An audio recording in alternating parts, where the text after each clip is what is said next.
Hello, everyone. My name is Monica Gleberman, and you're listening to Silence on Set podcast.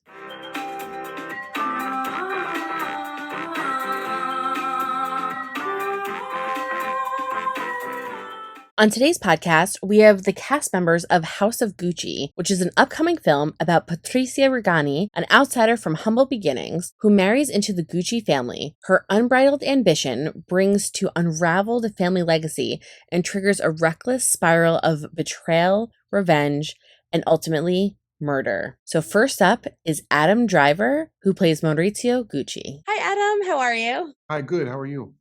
I'm good. So I have so many questions for you and I have no time. I just want to tell you first off, you have some crazy fans.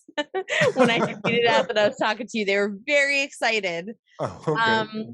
So for Maurizio, I have so many questions, but I feel like, when you read his real life and then you watch the movie, you guys did such a great job of being so close to it. I feel like he was constantly playing chess to try to get to the next level or move up. Do you feel like he played the game wrong, which ultimately ended up in his death? Or do you blame a lot of it on kind of the wife situation and what happened and what she did? I don't know that the game had much to do with it. I think that he was seduced by doing something that what was interesting to me about him is that he knows from the beginning his most, I was going to say youthful, but the youngest he is, of the pitfalls of power and wealth. He can identify it. Because he has distance from it. He goes to school to be a lawyer, which is, at that time it was in that family was an act of rebellion, because it was assumed that he would go into the business. So I think he was doing everything he could to stay away from it. And because he falls in love with this person who is so distant from the world that he was familiar with, and she's seductive and beautiful and intelligent and interesting, he winds up being succumbing to the thing that he hates the most. And only when he falls in love, again, maybe, does he start to become his own person. And when we see him, hopefully by the end, uh, he's almost his most realized, but it's a little too late. Yeah, and you've mentioned before, and I think this is really important.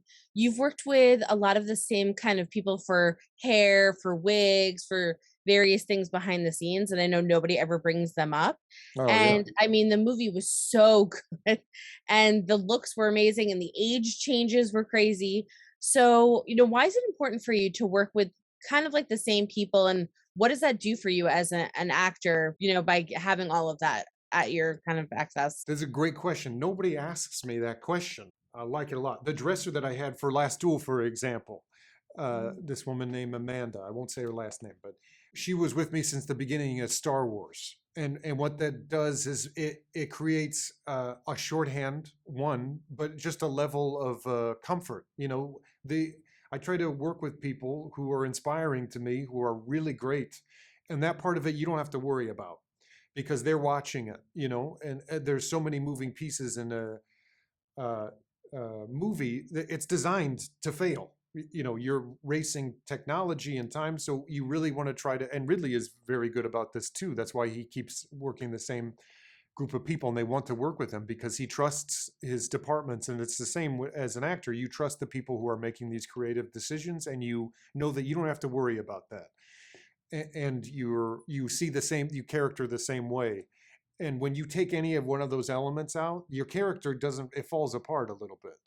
Alexis, who does my hair for Last Duel and for Gucci, it's own character, and these are the same conversations we're having with Ridley. Is the same thing with the look. How do we?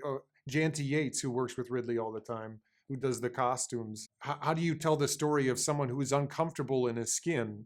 Who sort of over the course of the movie becomes the most elegant, the most grounded. How do you the hair is loose, it's a little longer, it's a little brighter, it's a little bit more sun-kissed. Those details I feel like are often unsung, but without them, it just it doesn't work as well. And it's with those people, and it also is such a constant reminder. It's such a team sport. I mean, it's so obviously overdone, but those kind of contributions that are unsung, I mean, it's like it's what makes the movie. I just get to stand and take credit for it, in a way. But well, not take credit for it, but it's my favorite part of filmmaking is the process. What it turns off to is so beyond me. But the people that you have around, that you have a shorthand with, that you trust, it just makes it that much more enjoyable. Well, I have to wrap. I wanted to say All thank right, you that was so a long much. answer. But I just want to say thank you so much. The movie was fantastic. Your performance is like Oscar worthy. So just congratulations. And Oh, just thank you. thank you so much for, I mean, fans are going to go crazy. Oh, So thank you thank very you. much. I appreciate it. Next up is Jeremy Irons, who plays Rodolfo Gucci. Hi, Jeremy. Thank you so much. I know I have very little time, so I'm just going to kind of jump right in. Obviously, you're playing Rodolfo, and I want to know what you felt the relationship was like between him and Maurizio, because I felt like even in the book, there was a lot of back and forth with them, and it's obviously portrayed in the film. Yeah. So, do you think that was some of the downfall as to what happened with him? I think I think Rodolfo is a sort of classic Mediterranean Italian controlling father, probably feeling that his son wasn't up to what he would have liked. Probably his mother's favorite. Mother now died, of course, and so that aspect, and also the aspect, I think, of a father who is a 50% owner of a large empire, fashion empire, a lot of money associated with that. So our natural suspicion of those whom our children bring home is exacerbated by the fact that by his worry that in this case, the girl who comes back with his son is after his son's money. I think we see that. And does that have something to do with his downfall? I don't think so. Actually, I think that's just something that Maurizio has to deal with, and he would have made the choice of Patrizia even if she wasn't a strong woman. And how do you feel like, yesterday during the press conference, Lady Gaga made a great comment where she said this movie could have been kind of campy, maybe, or not as, influential, I think. And it came out so well. I think it's a mix between obviously everyone's acting abilities, the way you guys meshed together. So what was it like working, with Adam, with Jared? The movie is so good. Oh, that's nice to hear. I mean, it's a Shakespearean story. It's a sort of, had Shakespeare been alive now, he would have wanted to write it, I think. A tragic downfall of a great dynasty. As Gucci, as a brand, is sort of almost rather larger than life. So the characters that Ridley has encouraged us to find are in some ways larger than life. The whole story is slightly emboldened. It's not a kitchen sink drama. There are big issues at stake, big performances, great shots, and very painterly. Ridley is a very painterly director. So I think that's what's levitated it out of what could have been, but without making it cheesy. There's enormous passion, there's enormous reality within the characters, although they are big characters. I mean, Jared Leto is a big character, and I think that's all about directing. That's the director's choice, and Ridley is a master. He's used to making big films. I mean, the last one I made with him was Kingdom of Heaven, big movie, crusaders out in the desert. So he's used to, he knows how to build up, how to big up drama and make it compulsive for the audience. So much, Jeremy. I really appreciate it. Have a great rest of the day.